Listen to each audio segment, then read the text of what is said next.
کربلا ستم سے پیکار کر رہی ہے، سویا ہوا زمانہ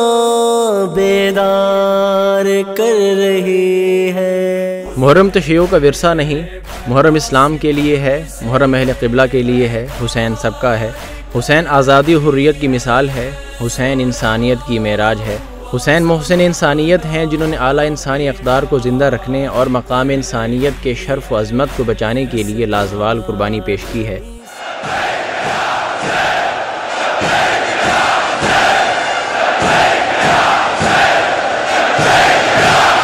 کربلا ایک عالمی اور آفاقی تحریک ہے کیونکہ ظلم سے نفرت تمام ادیان و مذاہب میں مشترک ہے، اور امام حسین علیہ السلام نے پوری انسانیت کو بیداری اور ظلم کے مقابلے میں ڈٹ جانے کا درس دیا ہے۔ یہ پیغام ہے جامع عروۃ الوثقیٰ لاہور میں محرم الحرام کی مناسبت سے ذکر نواس رسول صلی اللہ علیہ وآلہ وسلم کے عنوان سے برپا عشر مجالس کا، جس دوران اہل سنت علماء بھی واقعہ کربلا اور امام عالی مقام کے افکار پر روشنی ڈال رہے ہیں۔ یہ پیغام ہے کہ حضرت امام حسین علیہ السلام کی شخصیت کسی فرقے یا مذہب کے اندر محدود نہیں، نہ ہی کسی طبقے اور قوم کے ساتھ مخصوص ہے کہ جس نے کربلا کے ریگستان میں حق اور حقانیت کو مقام محمود تک پہنچایا اور قیامت تک ظلم اور ظالم کو رسوا کر دیا۔ یہ پیغام ہے کہ امام حسین علیہ السلام ایک دور کی شخصیت نہیں، امام حسین علیہ السلام کی زیست صرف درسی کتابوں میں ایک آدھ باب تک محدود نہیں، بلکہ آپ علیہ السلام قیامت تک آنے والے ہر باضمیر انسان کے رہبر ہیں۔ آج جبکہ ملک کے موجودہ حالات میں کئی پہلوؤں سے تفرقہ ایجاد کر کے اشتعال کو ہوا دی جا رہی ہے،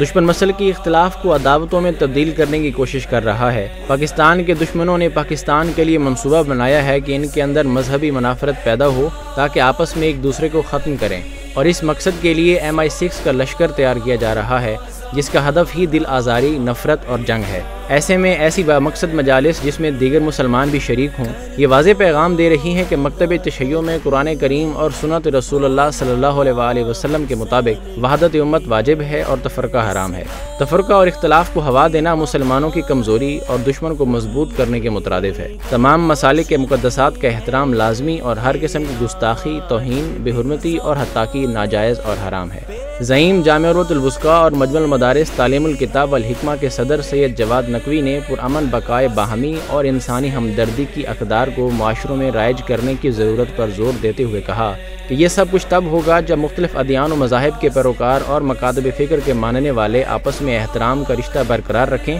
اور ایک دوسرے کے حقوق کا خیال رکھا جائے۔ علامہ سید جواد نقوی کا کہنا تھا کہ توحید مسلمانوں کے درمیان وحدت کا مظہر ہے اور اسی پر مسلمانوں کو ایک ہونا چاہیے تاکہ فرقہ واریت کی آگ پر پانی ڈالنے کا کام کیا جائے۔ الحمدللہ آج وہ علماء موجود ہیں جو جلتی پر تیل کا کام نہیں کر رہے بلکہ جلتی پر پانی کا کام کر رہے ہیں۔ ان کا مزید کہنا ہے کہ وہ گروہ جو استبدادی فکر و فلسفہ کے حامل ہوتے ہیں وہ کربلا اور درس کربلا سے خوف میں مبتلا رہتے ہیں، کیونکہ کربلائی فکر ان کے استبدادی نظام کو ڈھا سکتی ہے۔ جب بھی کوئی کربلا و حسینیت کو اساس بنا کر ظلم و استبداد کے خلاف اٹھے گا، کامیابی اس کے قدم چومے گی۔ حسین علیہ السلام نے رہتی دنیا تک انسانوں کو حریت اور آزادی کا درس دیا اور انہیں خبردار کرایا کہ اگر کہیں عزت و حمیت کا مسئلہ ہو، اگر کہیں اپنے حق کے لیے آواز بلند کرنے کی بات ہو تو ڈرو مت، آگے بڑھو، باطل کے مقابل میں سیسا پلائی دیوار کی مانند ڈٹ جاؤ اور ظلم و ستم کی زنجیریں توڑ ڈالو، چاہے اس راہ میں تمہیں اپنی جان، مال اور سب کچھ کیوں قربان نہ کرنا پڑے۔ اور آج دنیا بھر میں آزادی کی جو تحریکیں نمودار ہو رہی ہیں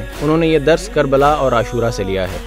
یہی وجہ ہے کہ آج نہ صرف مسلمان بلکہ دنیا کا ہر آزاد فکر انسان حسین کا عاشق، گرویدہ اور مداح ہے۔ واضح ہے کہ 1 اگست 2021 کو جامع عروۃ الوثقیٰ کے تحت ایک تاریخی اور اہم مشاورتی اجلاس برائے بیداری امت منعقد ہوا جس میں ملک بھر کے تمام مکاتب فکر کے نمائندہ علماء کرام، زعمائے عظام اور تمام وفاق ہائے مدارس کے عہدیداران نے شرکت کی۔ مسالک کی تاریخ میں پہلی بار ایسا اتفاق ہوا کہ دیوبندی، اہل حدیث، بریلوی، مشائخ و صوفیہ سب جمع ہوئے۔ گزشتہ سال بھی جب فتنے کا ماحول بنایا گیا تھا تب بھی مشاورت ہوئی تھی اور بعض جید علماء نے کہا کہ اس نے جلدی پر پانی کا کام کیا۔ اس سال بھی الحمدللہ عروۃ الوثقیٰ کو اعزاز ملا ہے کہ اعلیٰ وحدت کا منظر دکھایا۔ جہاں دشمنیاں کاشت کی گئی ہیں وہاں ایک اعلیٰ گلدستہ لوگوں نے دیکھا۔ قومی مشاورتی اجلاس کا مقصد وطن عزیز میں امن و امان کی بگڑتی صورتحال اور تفرقہ انگیز عوامل میں تشویشناک اضافے کے تدارک کے لیے مشاورت اور لاہ عمل کا تعین کرنا شامل تھا تاکہ تمام مکاتب فکر ہم آواز اور ہم قدم ہو کر فرقہ واریت کے افریط کے خلاف عوامی بیداری پیدا کریں